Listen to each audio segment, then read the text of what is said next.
네, 교수님 소개 말씀 감사드립니다.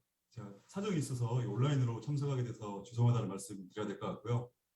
사실 제가 이렇게 여러 대가 선생님들 앞에서 바이프케이션 PCI에 대한 팁과 트릭에 대해서 말씀을 드리게 돼서 상당히 좀 부끄럽습니다. 하지만 그래도 일단 전체적으로 좀 아우를 수 있는 기본적인 그 룰이라고 생각이 되고요. 앞에 여러 교수님께서 말씀하신 내용과 상당히 겹치는 부분들이 있어서 뭐 리마인드하는 의미로 들어주시면 감사할 것 같습니다. 일단 뭐 제네럴하게는 당연히 뭐 심플하고 세이프하게 최대한 스탠트 개수를 줄일 수 있게 여전히 프로비저널 스탠팅이 기본 룰인 것 같습니다. 하지만 컴플렉스 바이퍼케이션 레전이라면은 오퍼레이터 판단 하에 투 스탠트 테크닉을 사용하는 것을 주저하지는 않아야 될 것 같고요. 중요한 것은 뭐 테크닉에 상관이 없이 오퍼레이터가 반드시 익숙한 투 스탠팅 테크닉을 사용하는 게 중요할 것 같고 스탠트 옵티마이제이션이 굉장히 향후 아웃컴에 있어서 중요한 요소가 될 것 같습니다. 증례를 보시겠습니다.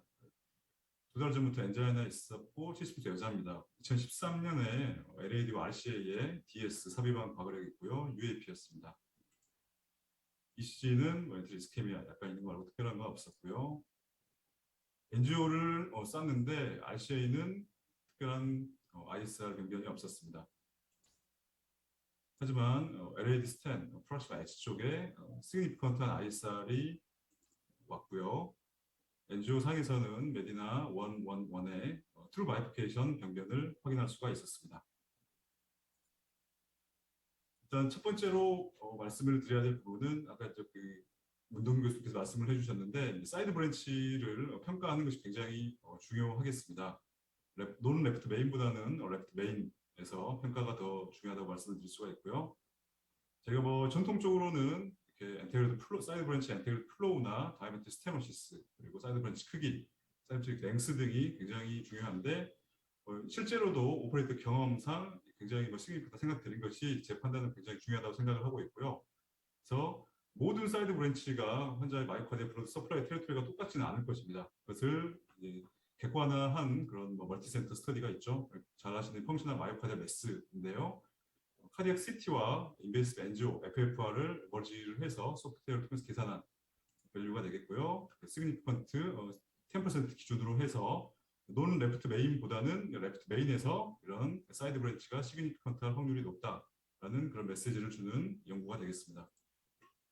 사이드 브랜치가 랭스가 길고 레프트 메인 바이피케이션인 경우에 시그니피컨트 사이드 브랜치 경변을 가질 확률이 높다는 것이고요.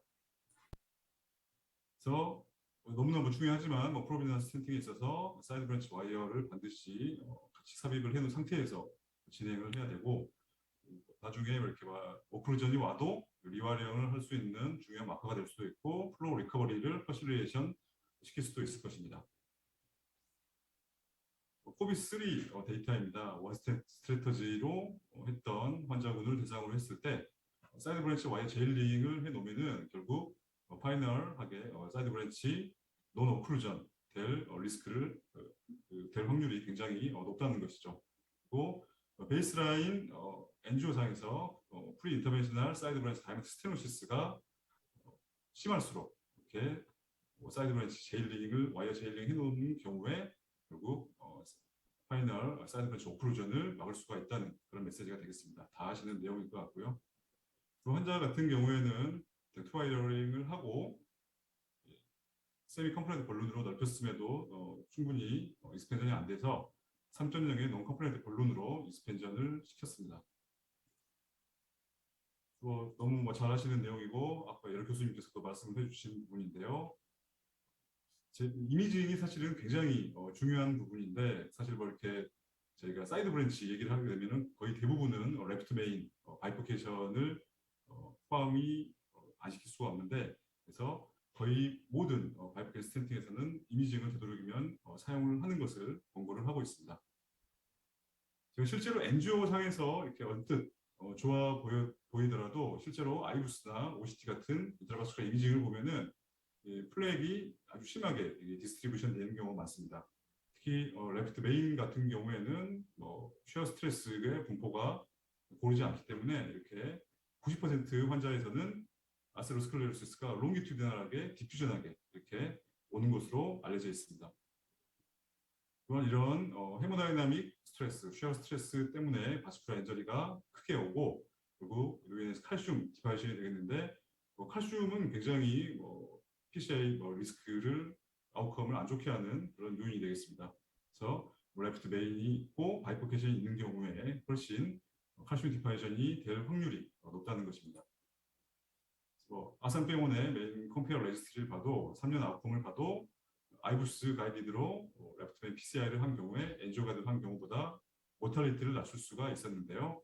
하지만 이렇게 인트라바스큘라 이미징을 사용을 하더라도 사용하는 것 자체가 중요한 게 아니고 결국 이제 파이널 옵티마이제이션을 얼마나 잘 시켰느냐가 아웃컴의 중요한 요소가 되겠습니다.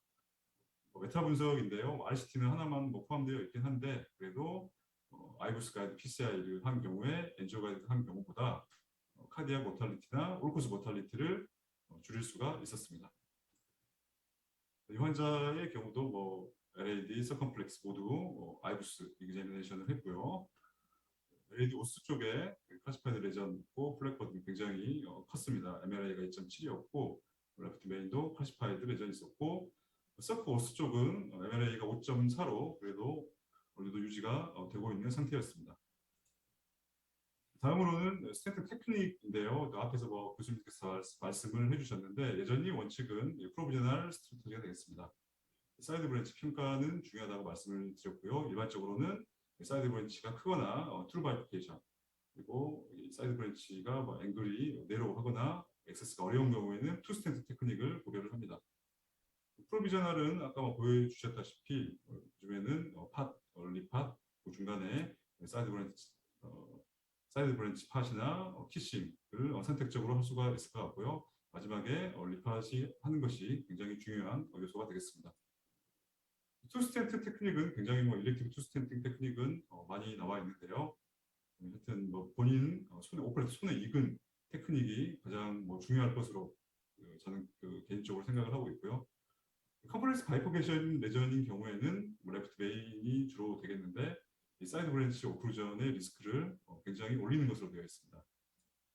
아까 이제 많이들 말씀을 해주셨는데 그러니까 노르딕과 BBC 그래서 풀드 애널리시스를 했을 때 프로비저널 원스탠팅이 5년 올코스 모탈리티를 줄일 수가 있었고 저희도 모두 그렇게 알고 있었는데 또 엑셀 트라이얼이죠. 캐비지와 PCI 비교했던 트라이얼인데 이 중에 PCI 서브그룹에서 프로비저널 원스탠팅과 플랜드 투스탠팅을 비교를 했을 때 마찬가지로 컴포지트 아웃컴을 프로비저널 원스탠팅 그룹에서 유의하게 줄일 수가 있었습니다. 굉장히 조금 센세이셔널한 DK 크러쉬 트라이얼이죠. 보시면은 아웃컴 투 스탠트에서 굉장히 DK 크러쉬 그룹에서 좋았는데 보시면 너무 이렇게 인디케이션이 누가 봐도 이거는 투 스탠팅을 처음부터 할 찬스가 높은 그런 변경들이 인클루전 되어 있기 때문에 아마 더 좋았지 않겠느냐라고 생각을 하고 있고 디피니션 2도 마찬가지입니다. 디피니션 2도 8, 90%에서 투 스탠팅 그룹에서는 DK 크러쉬가 셀렉션이 돼서 이렇게 아웃컴이 좋지 않겠느냐라고 생각을 하고 있고 아까 이제 선생님께 말씀하신 EBC 메인 작년에 나온 트라이얼인데 이렇게 통계학적 차이는 없었지만 뉴메리컬하게 이렇게 프로비저널 스탠팅 그룹에서 좀 더 이렇게 아웃컴을 줄일 수가 있었고 그래서 아직 이건 좀 더 리얼월드에 가까운 데이터라고 생각을 합니다. 인클루전 크라이테리아에서 그래서 아직까지는 이렇게 레프트 베인 컴플렉스 아나토미를 가진 바이포케이션에서는 프로비저널 스탠팅이 좀 좋지 않겠느냐라고 말씀을 드릴 수가 있겠습니다. 저희 환자도 서컴플렉스 오스도 병이 아주 심하진 않았기 때문에 일단 프로비저널하게 원스탠팅 프락시마 LAD 오스에서 레프트 베인까지 DES를 삽입을 했고요. 팟과 키싱 볼로는 아까 충분히 말씀을 해주신 것 같습니다.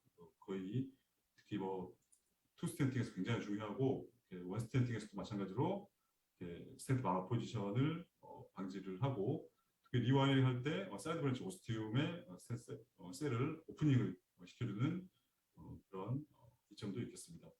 또 마찬가지로 아까 보여주셨던 슬라이드인데 너무 잘 아시다시피 크라인은 바로 위쪽에서 이렇게 팟을 하는 것이 가장 좋겠습니다. 디스탈 쪽으로 해버리면은 디스탈 베슬이 오버스트레치 될 수 있고 크라인 쉬프트 리스크가 올라가겠고 프락시mal 하게 되면은 오스를 완전히 덮지 않는 이상은 엣지 다이색 위험이 있겠습니다.